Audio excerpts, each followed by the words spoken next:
3, 2, 1, go.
Look out! You know what? From an undisclosed location, somewhere in the southern United States of America, it's time for the show. It's Monday night, and it's time for the show. Monday night, open parentheses almost, close parentheses live. And that's the show. That's the name of the show. And that's the name of the show, baby. That's the name of the show, baby. Technical difficulties already.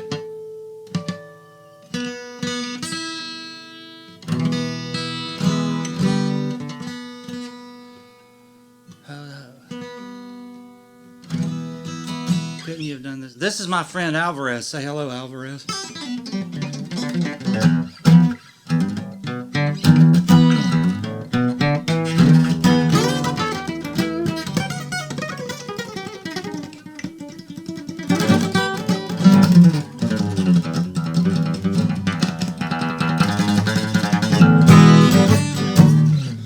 Thank you very much.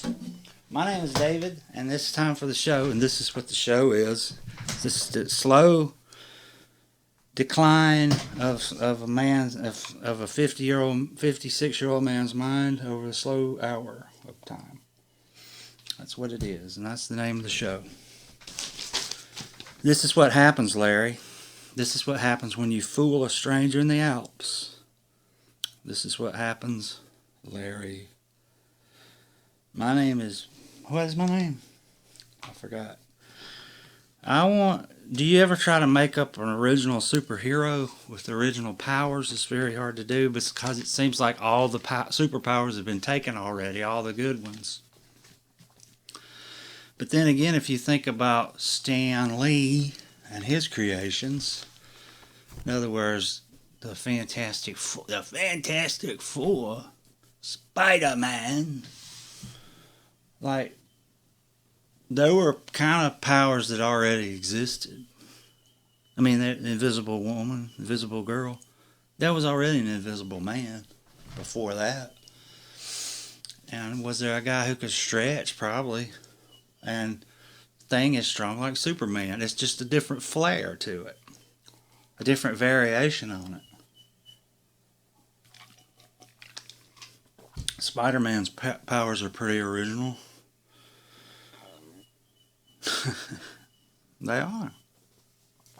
I almost named him Roach Man, Fly Man, but I didn't.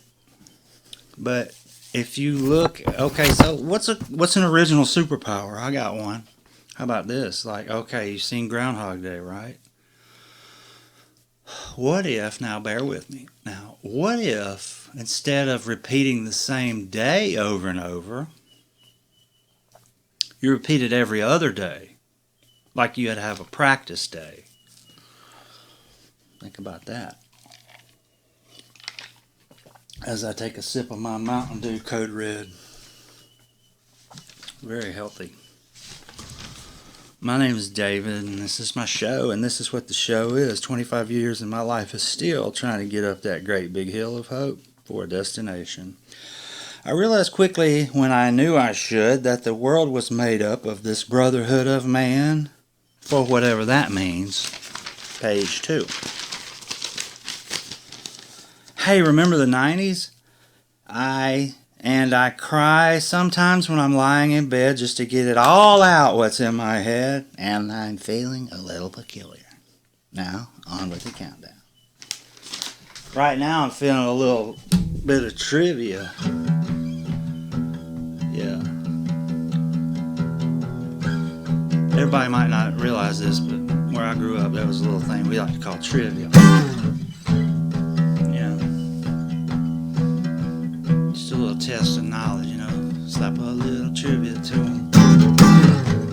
Slap a little trivia to them. So this is a game that I came up with called Six Gun Trivia Challenge. Six Gun Trivia Challenge, and the theme song goes like this. One way or another, you got 2 minutes to midnight. Won't you give me 3 steps? Give me 3 steps, mister. 5 to 1, baby. 1 and 5. This song is just 6 words long.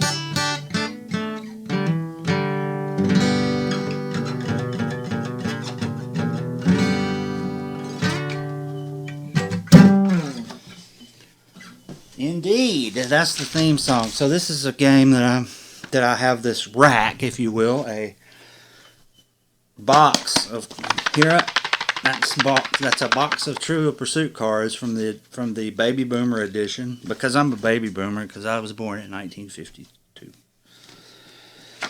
and I love it. And this is copyright 1983 Horn Abbott Limited Ltd. Every time I turn around, back in love again. But I haven't ever seen the questions before, and I'm just going to draw one completely at random. Well, I say completely at random, but it's actually not random. How is it? And this begs the question, is anything really random? Answer, yes. These rambling diatribes are random. My ramblings are random. You're witnessing probably a man in his 57s going mentally disintegrating. Mentally disintegrating into what? Who knows? Like Shrinking Man when he shrunk down, and he's like, into what? Who knows? Still 500 times cooler than anything the Marvel Universe did with Ant-Man. The Incredible Shrinking Man. 10 times better than the Ant-Man movies. Is that just my opinion? No, it's not. It's not. It's not. Why do people say? And I'm not going to say in my opinion. Okay, I got to calm down. I put my string of pearls on my necklace. Cue the running water. Let me take a few deep breaths. I have to let it flow like water. Be the water. Be the cup. That's something I heard Bruce Lee say one time. Water takes the shape of the cup. When you pour water into a cup, it takes the shape of the cup. It becomes the cup. Be the cup? I can't remember if he said be the cup or the water.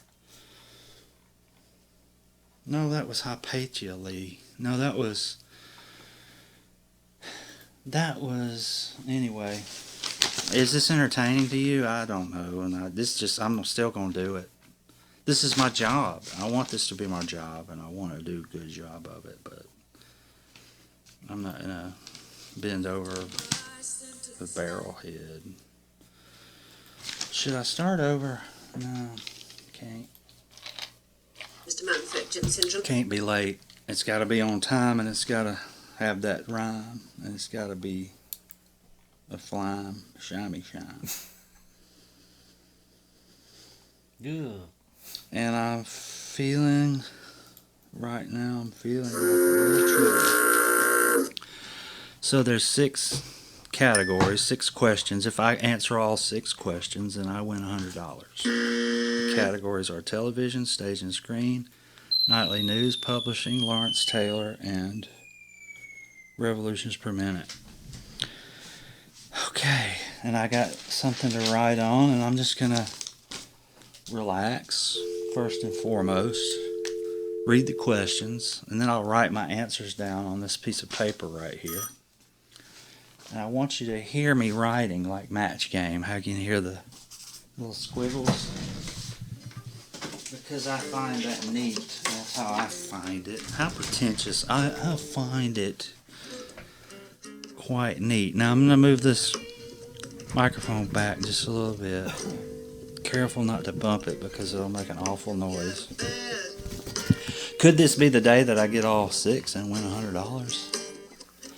I know you can't see it, but my fingers are crossed. They're Richard Dawson crossed. Okay, relax your mind, float downstream. It is not dying. It is not dying. Try the glasses now, Smurfette. Try the glasses now, Smurfette.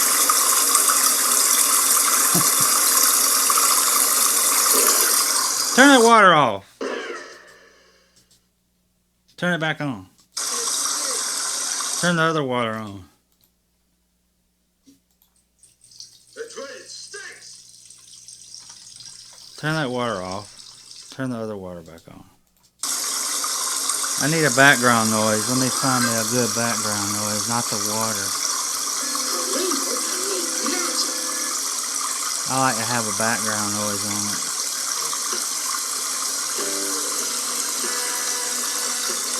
I think my favorite one is called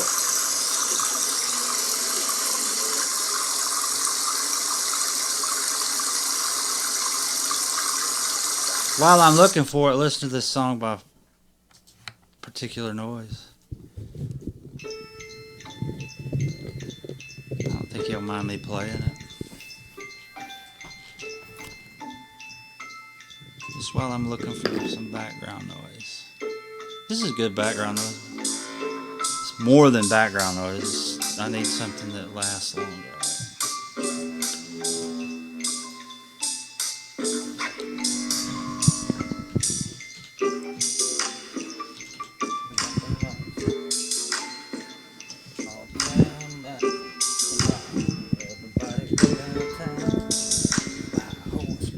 Got a good reason.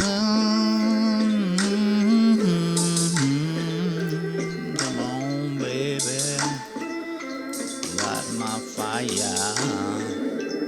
Come on, baby. Light my fire. I found a lighter on the street.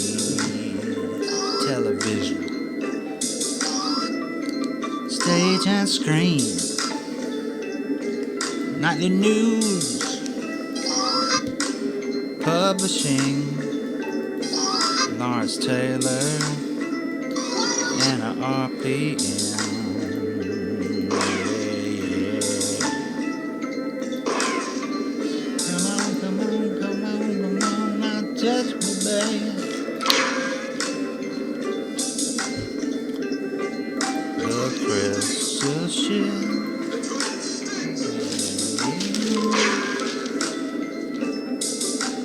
I don't mean this stinks. I'm just playing a sound effect. This is great. You have whiskey or you know wine. Oh, show me the way to the next whiskey bar. Don't ask why. No, don't ask why. Alright, this is it. This is what you wanted. This is the show. This is a man in his 56s losing his mind, slowly disintegrating into what? And we don't know yet. We'll find out. Just stick with me, please. I'm not one to beg, but just bear with me with this show because I feel like I'm honing in on it. You're gonna love it.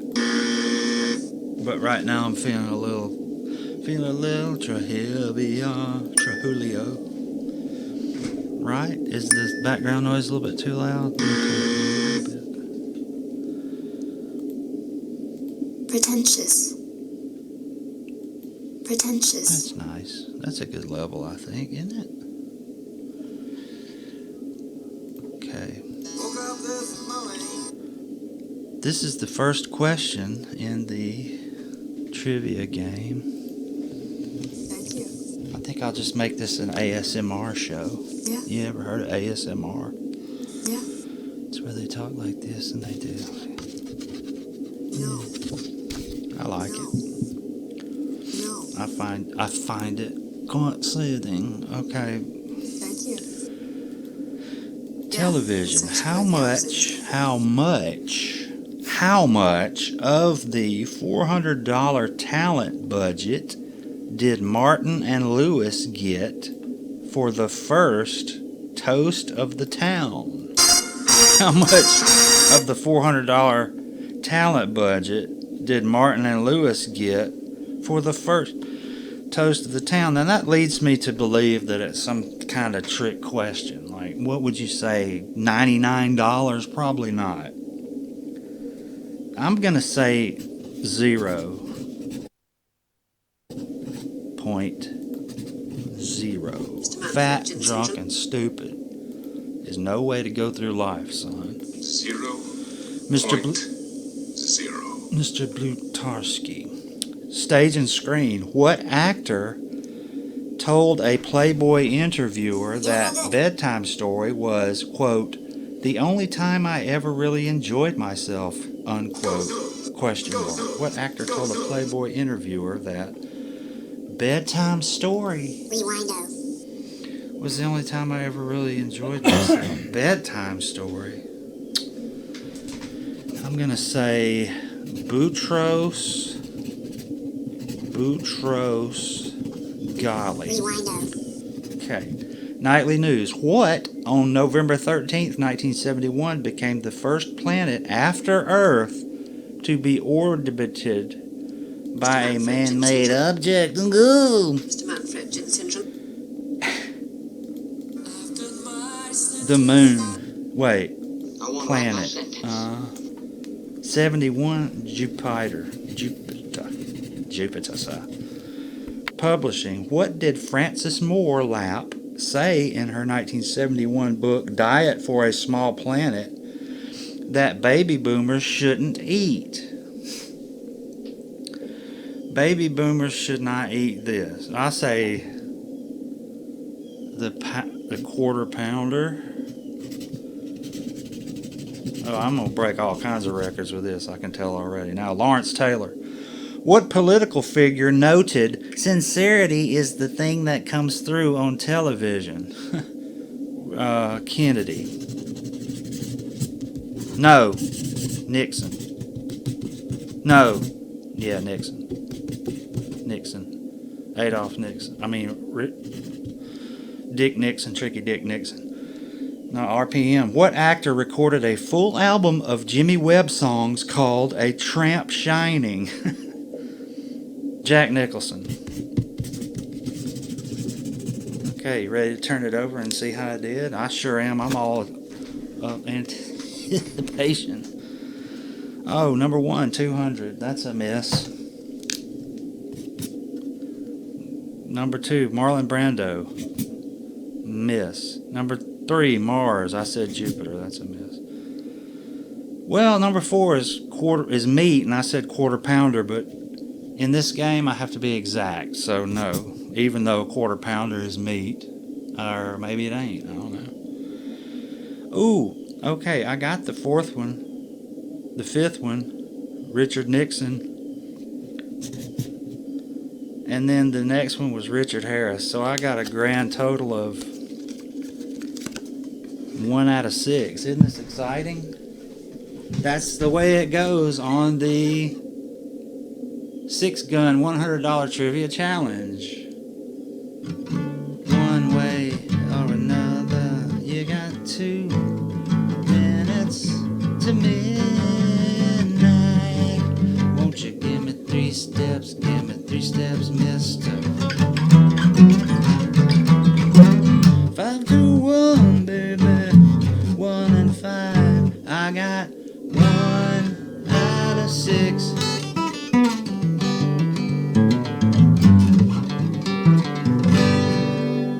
That's what I got. 1 out of 6. Brilliant. Beautiful. Moving on. Here we go. That's just the way it was that day, my friend. Does the Jedi mind trick ever wear off? Remember the scene in Star Wars where he says, "These aren't the droids you're looking for." Remember? Berries. And turns out that they were like, you're right. These aren't the droids you're looking for. So, fast forward years later, those 2 stormtroopers have retired. And they're sitting on the back porch, and they're still friends, and they hang out and have some space drinks every Sunday. And they're sitting out on one stormtrooper's back deck, and they're reminiscing about their days on Mos Eisley. And one of the stormtroopers says to the other stormtrooper, "Yeah, remember that chick in that bar at Mos Eisley? Yeah, crazy times, man." Hey, remember that old man went, "Hey, wait a minute. You can't, here's 2 things you can't fight: City Hall and the Seether. And and if it bleeds, we can kill it. And I don't have time to bleed. The Adam West Batman was fun. All the other ones are stupid, except maybe Michael Keaton." But Christian Bale is just, man, he's just too pretentious, over the top. That voice, I can't get beyond it, and it's just so gritty. I don't like it. I mean, it could be argued that Adam West Batman was too campy, but I mean, I like that better than something being too gritty and pretentious and serious. Like, I know I'm going to get a lot of hate mail for that. Okay, so there's a couple of cavemen, and they're sitting around the fire, and one of them's like, "Man, things ain't like they used to be. All these kids today with their multi-syllable names. When I was a kid, we had Og and Ugh. What's with all these multi-syllable names, huh? I can't stand it. The world's going to hell, I'm telling you, Ig. Look, I'm silly and I'm ignorant, but I've got guts, and guts is enough." So, that's how we play the game, You just, one day, you gotta walk around, and you gotta do it. You gotta be there for it, and there.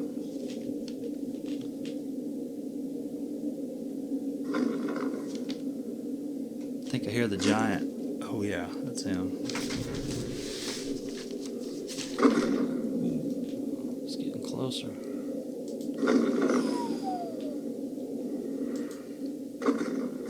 Ooh.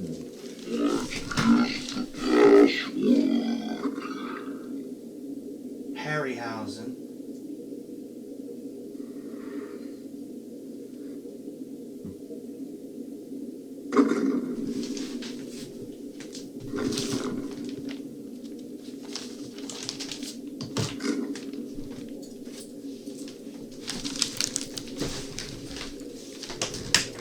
Handed me an envelope. Let's see what's in this envelope here.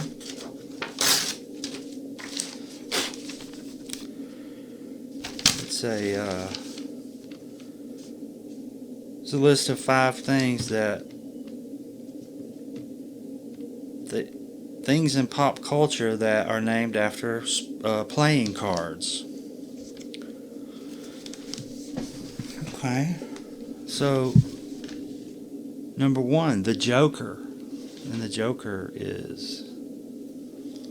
Which Joker do you like best? The homicidal maniac Joker or the cartoonish Cesar Romero Joker? Who just kind of gets into some shenanigans. He didn't really hurt anybody, but I think I like surprisingly enough, I like a mixture of the two. Like, I don't know. I think the Joker should be a maniac. The opposite of Batman, that's what he would be, chaotic. A killer, because Batman doesn't kill. I don't care. If I'm in a movie and I see Batman pick up a gun, I'm walking out. If I see Batfleck start shooting a bunch of people, I'm out of there. Give me my money back, sir, because Batman doesn't kill. This is not Batman.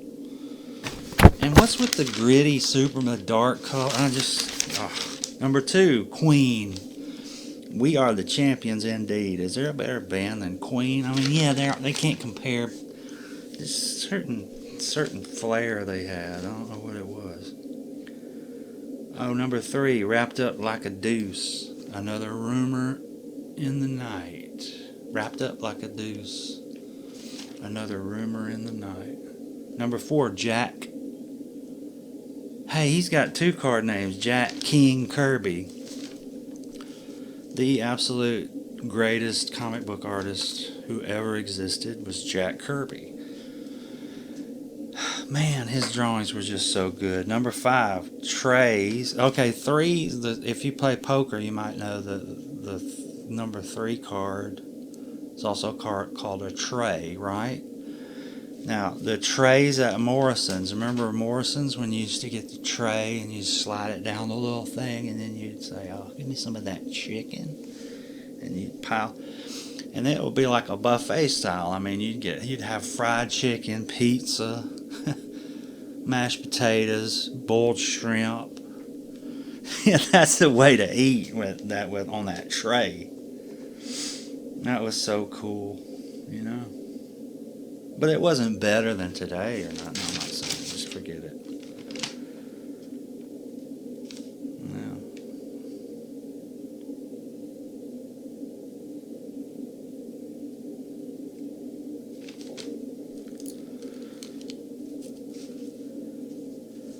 The only time you ever hear the word belated is when it's referring to a missed birthday. You ever notice that? A belated birthday. Happy belated birthday. You don't ever say, sorry the serum was so belated. And then you spree, and there's another word you only hear in a certain context. It's either a killing spree or a shopping spree. In Star Wars, when Luke Skywalker's watching the hologram of Princess Leia, she says, help me, Obi-Wan Kenobi. You're our only hope. And Luke goes, I wonder if she means old Ben Kenobi. And I'm thinking, who else could she mean? Is there a lot of Kenobis on that planet? Or maybe she means old Jethro Kenobi. What runs the 7-Eleven down there on the other side of that dune? Maybe she means... You think she means Ben Kenobi? Yeah, Luke, I think she probably means old Ben Kenobi. Yeah, I think that would be a pretty safe bet. Are you enjoying this? Because I sure am enjoying it. I'm fixing to lay into it, boy. I mean, just stick with me, okay? I know this is kind of weird, but I'm gonna move the microphone closer. I don't want to bump it, but I'm not gonna apologize for what I'm doing anyway. Why do people like zombies so much? I don't get it. That's something I just don't get. What's so great about zombies? Vampires, I get. They're cool. They wear capes. They turn into bats. They suck the blood. That's an undead. That's the undead. What is a zombie? Zombies should just be secondary characters at best. Like, Dracula could have an army of zombies. What do his bidding? Oh! right? This is what you wanted. This is what you wanted to hear.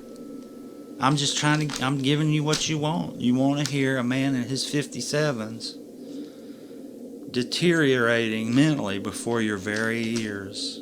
That's what you want. Talking about zombies. Oh, what about mummies? They're undead, right? Well, technically, Frankenstein is undead, correct?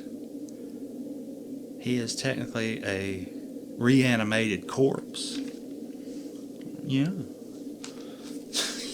He's technically a zombie. But a mummy's a zombie too, right?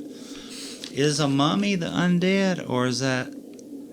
You wouldn't really refer to Frankenstein as an undead. You think he would get offended? One day, Frankenstein is going to be chasing the villagers down the street with a torch. Now you think about that for 1 second, and you get back to me. Leave a message. Okay. He coached... This is a character I'm thinking about, and see if you can guess it before I'm finished. He survived a nuclear apocalypse by hiding in a bank vault. He coached the most famous boxer in history. He also helped Perseus in his quest for Medusa and for all that, for this Pegasus. He helped him do it. He caused Batman much consternation as he built a criminal empire with an extra long cigarette holder. Who is it? Yes, it's Burgess Meredith. Burgess Meredith. This is Burgess Meredith. Burgess Meredith Baxter Burney. Let's see. About halfway through the show now, and I'm going to go ahead and make a commercial. We're going to do a commercial break for about a minute, and then we'll come right back with the show. And so we're going to do that commercial right now. 3, 2, 1. When you think of summertime, you think of having friends and family over.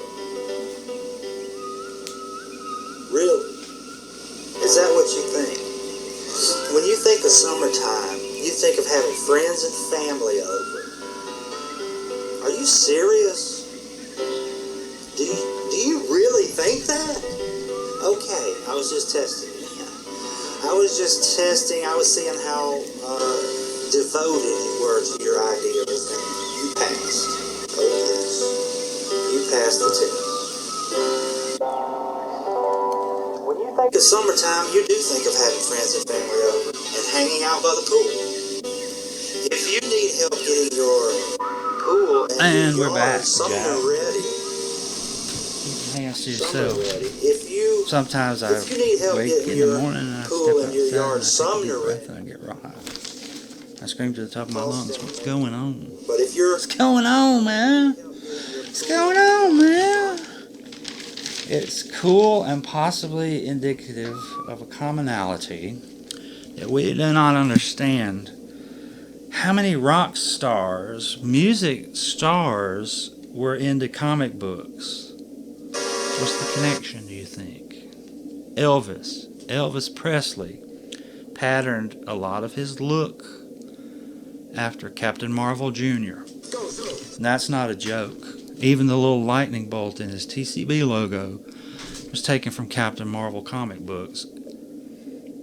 He was a big fan of Captain Marvel. It's an XK red. Better known today as Shazam. But he started off as Captain Marvel. And I think there's a story about that. I think Marvel,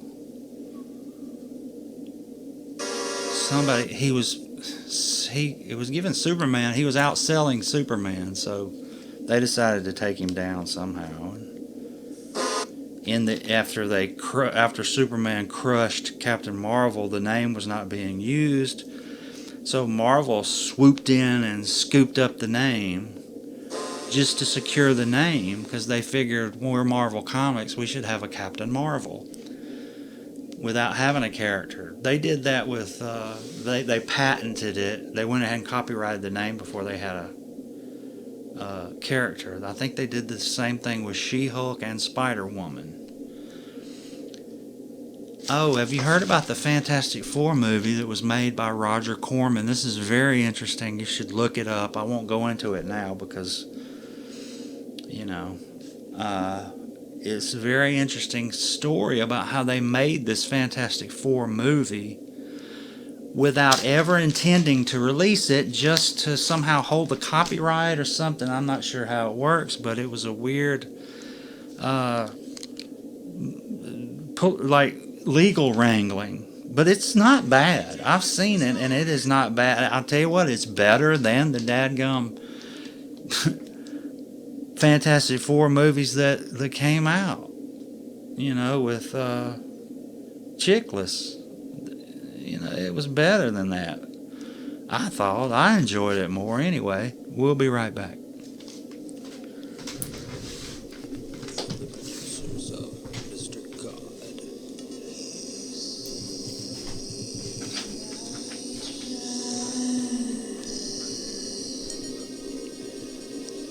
And the director of Chauncey's Game.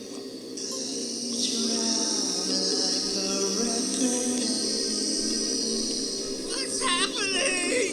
I don't know.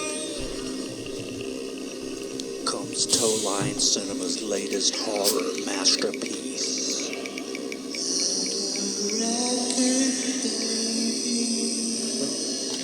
It's thinking.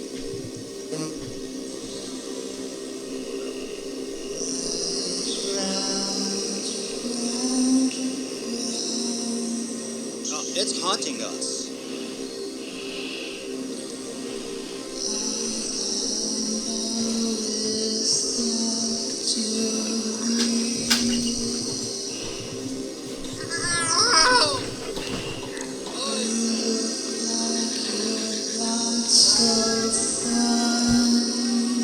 It won't stop.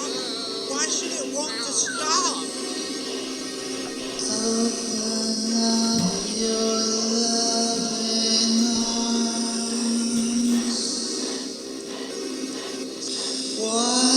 And we're back. Members of the Ramones. Who's more punk rock and roll than the freaking Ramones, right? I've heard reports that members of the Ramones, when they would go to a new city after the concert, they wouldn't go looking for an opium den. No. They wouldn't go looking for a groupie pile. They wouldn't go looking for a truck to steal. They'd go looking for a hobby store so they could buy robots and add to their robot collection. I'm sorry, Dave. I'm afraid I can't do that. As much as I hate to admit it, Gene Simmons, I don't like to mention him because he annoys the Gene Simmons out of me, but he patterned his costume after Black Bolt, the Marvel superhero. The Wu-Tang Clan. Method Man has described himself as a dyed-in-the-wool comic book geek.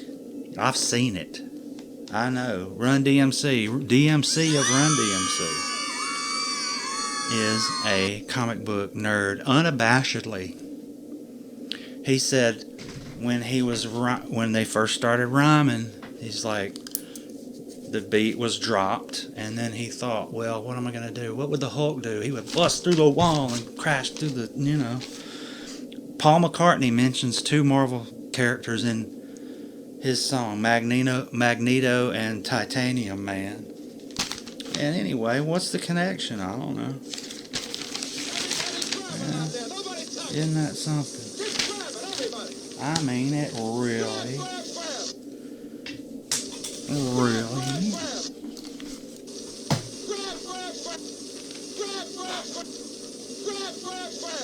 What's up with shirts? How come you never see two of the same shirt kind? What's up with that? Yeah.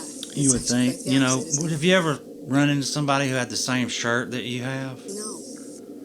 It's rare, right? Or am I just not paying attention? Yeah. You rarely run into somebody, I have that exact same shirt. Why is that? Yeah. I It's mean, actually- yeah. what is the deal? Thank you. Oh, we need a name for the phenomenon that occurs when you're watching television Yeah. with people. The television is on in the background. Yeah. And you're talking about something and you say a phrase, and immediately after you say it, the person on television repeats it. Now, I know it's happened to you. It happens too often. We need a name for this phenomenon. Did you see the movie Phenomenon with John Travolta, Manon? It was pretty good. No. Let's play a song. Play a little blues. Get me out of this.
Show. I just don't get it.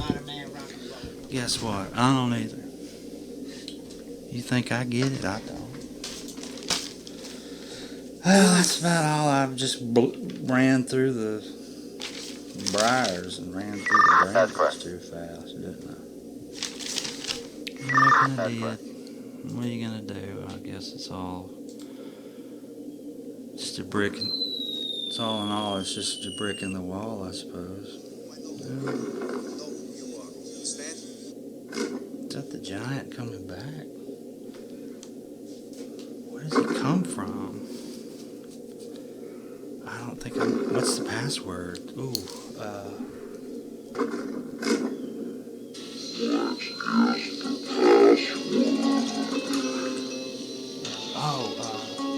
release the Kraken.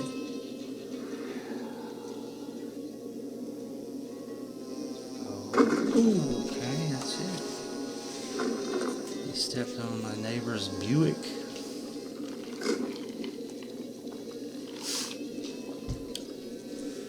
This time it's a little story. I'll tell you a little story about free milk and a cow. Story about a little mouse lived in a magical kingdom up north somewhere. And this little mouse was quite the storyteller. And he would tell stories. Well, back then, storytelling was a major part of people's lives. They didn't have cable television or video games or chalk. So they would tell stories. And as one day this little mouse walked up, crawled up amongst the village's best storytellers and began telling stories that delighted the people. Absolutely delighted. What's this guy on about? I'm breaking my own rules. I'm breaking. Became quite famous for his storytelling abilities. Breaking into the podcast because I have to be on time soon. This is the slowly was widely known for breaking my own rules. I'm breaking into the thing. I'm stopping it. I'm not going to start over, but I'm going to start over right here, if that makes any sense. and we interrupt this broadcast. And it's more important to be on time. This is my job, and I want to be on time. Wise man said one time that how you get ahead in this business is to show up, be consistent, be on time, and be consistent. Throw an episode up there. Don't matter. The quality of it does not matter. Just throw it up there. Wise man once said the most 99% of success is showing up. Folgers in your cup. A few days after landing in this mountainous land, they hit a coastline which swept diagonally before them from the southwest to the northeast, a coastline of monumental grandeur. Deep, majestic ravines, soaring pinnacles of ice, fjords. For 2 further days, they scrambled and climbed over the rocks and glaciers, awestruck with beauty. "Arthur!" yelled Ford suddenly. It was the afternoon of the second day. Arthur was sitting on a high rock watching the thundering sea smashing itself against the craggy promontories. "Arthur!" yelled Ford again. Arthur looked to where Ford's voice had come from, carried faintly in the wind. Ford had gone to examine a glacier, and Arthur found him there, crouching by the solid wall of blue ice. He was tense with excitement. His eyes darted up to meet Arthur's. "Look," he said. "Look." Arthur looked. He saw the solid wall of blue ice. "Yes," he said, "it's a glacier. I've already seen it." "No," said Ford. "You've looked at it. You haven't seen it. Look." Ford was pointing deep into the heart of the ice. Arthur peered. He saw nothing but vague shadows. "Move back from it," insisted Ford. "Look again." Arthur moved back and looked again. "No," he said and shrugged. "What am I supposed to be looking for?" And suddenly he saw it. "You see it?" He saw it. His mouth started to speak, but his brain decided it hadn't gotten anything to say yet and shut it again. His brain then started to contend with the problem of what his eyes told it they were looking at, but in doing so relinquished control of the mouth, which promptly fell open again. Once more gathering up the jaw, his brain lost control of his left hand, which then wandered around in an aimless fashion. For a second or so, the brain tried to catch the left hand without letting go of the mouth, and simultaneously tried to think about what was buried in the ice, which is probably why the legs went and Arthur dropped restlessly to the ground. The thing that had been causing all this neural upset was a network of shadows in the ice about 18 inches beneath the surface. Looked at from the right angle, they resolved into the solid shapes of letters from an alien alphabet, each about 3 feet high, and for those, like Arthur, who couldn't read Magrathian, there was above the letters the outline of a face hanging in the ice. It was an old face, thin and distinguished, careworn but not unkind. It was the face of the man who had won an award for designing the coastline they now knew themselves to be standing on. Hypocrisy. Okay, I'm going to randomly open the book to a page and read. "In just a few minutes, sir," said the waiter. He took a deep breath. He didn't need to do that. That's stupid. This whole thing's stupid. Sorry, everybody. I'm stupid. That's correct. I'm not. I'm just bear with me. Bear with me. Let's see what else is in the news. Running water. That's good. Check.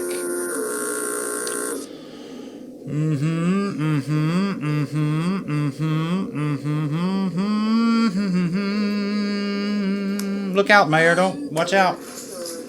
Oh, watch it. Oh, no. He fell and he done it. He did it. Wow, look at that. Man, that ball got out of here in a hurry. Yeah. You know, anything travels that far, I'd have a damn stewardess on it, don't you think? Yeah, I do think so, yeah. That's funny. Close the pod bay doors, Hal. I'm sorry, Dave. I'm afraid I can't do that. What?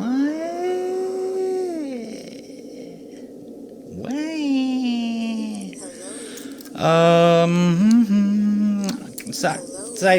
Save me, shotgun. I'm sorry, Dave. I'm afraid I can't do that. Save me, shotgun. Go. Sparky was a loser. When he was a little boy, the other children called him Sparky. after a comic strip horse named Sparkplug. Sparky never did shake that nickname. School was all but impossible for Sparky. He failed every subject in the 8th grade. Every subject.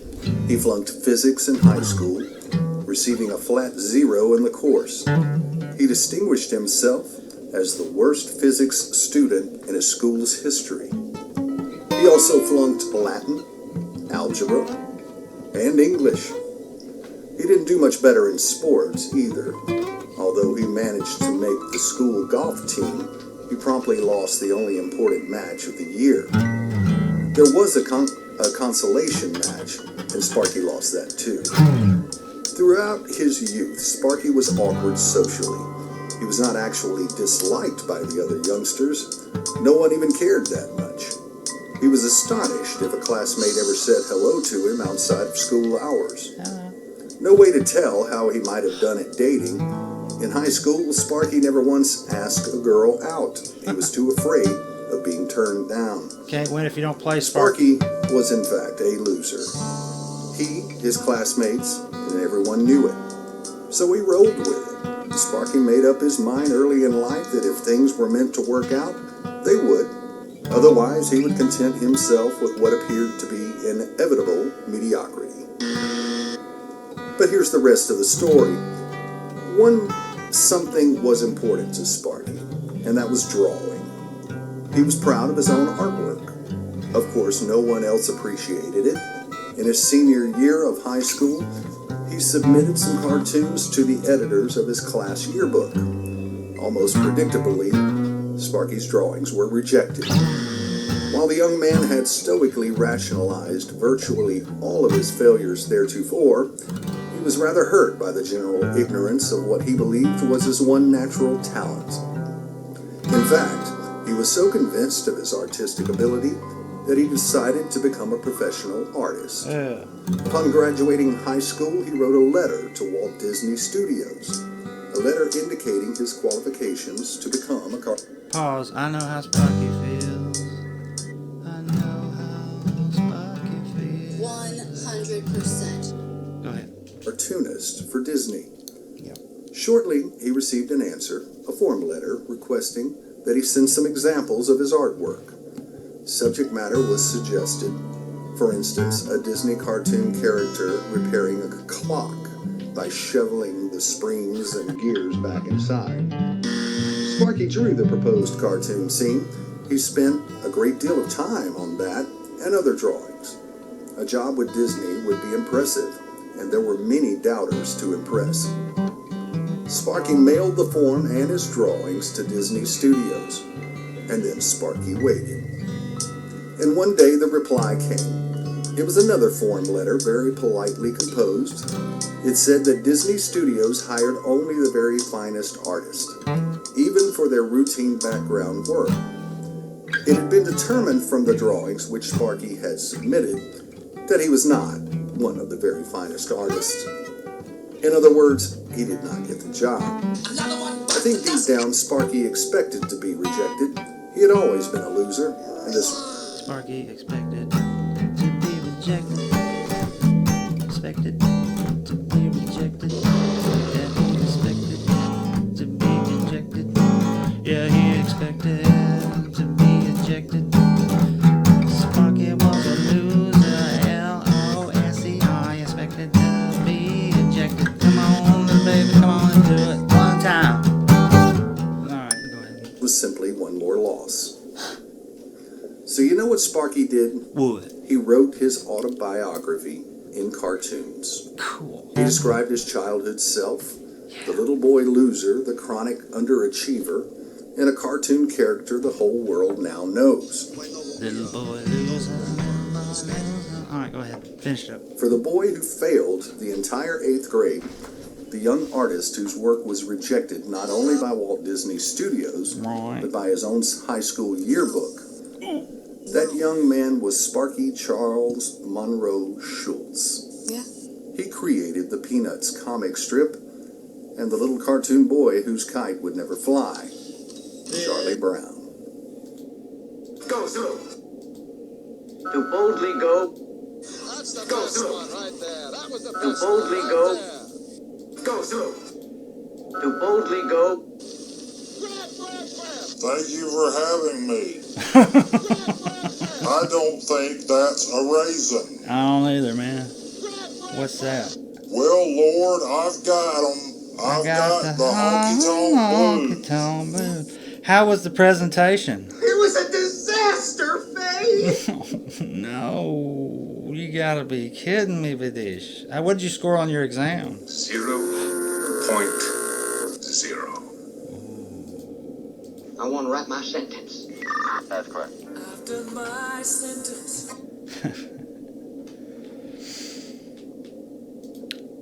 What's this? How do you do, Mrs. Leach? I'm Harvey Manfred Johnson. I'm with the CIA. CIA? That's correct, ma'am. I was, look, you obviously don't know it, lady. It's an XK red lady. It's an XK lady. It's an XK lady. It's an XK lady. It's an XK red lady. It's an XK. Was in the Secret Service, Mr. Lady. It's an XK. Was in the Secret Service, Mr. Manfred Jensen, Mr. Manfred Jensen, and I. Hello. How do you do, Mrs. Leach? I'm Harvey. Mr. Manfred Jensen, and I. How do you do, Mrs. Leach? I'm Harvey Manfred Johnson. I'm the CIA. CIA? That's correct, ma'am. I was just telling your husband here before I had to go to your beautiful.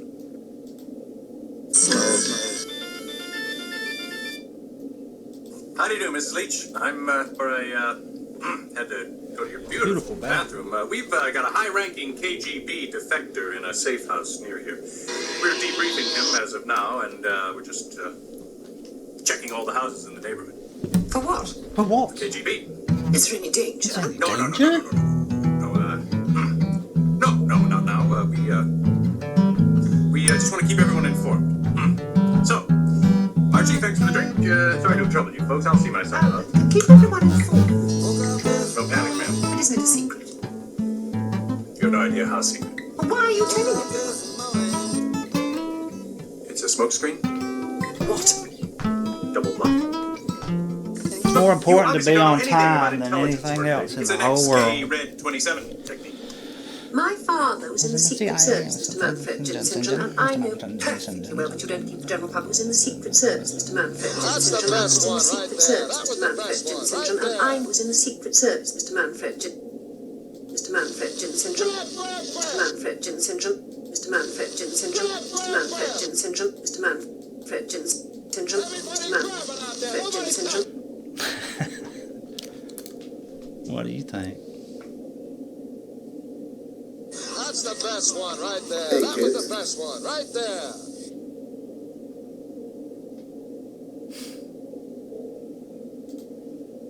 Yeah, it's actually quite the opposite, isn't it? Well, I'll be.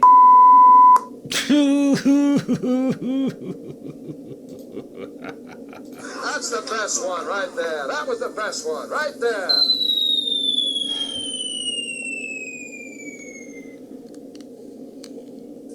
Hello? Hello?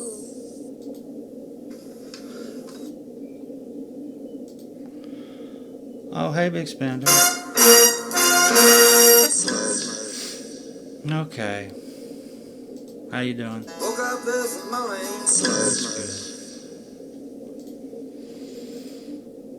Pretentiousness. Yeah. 100%. Pretentiousness. Yeah.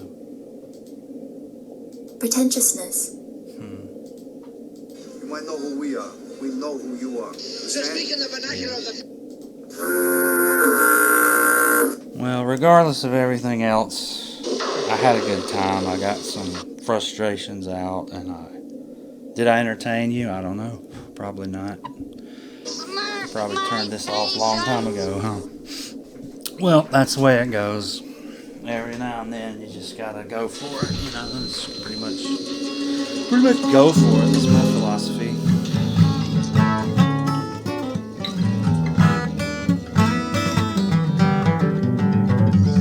And never apologize, Mr. Manfred Jensen.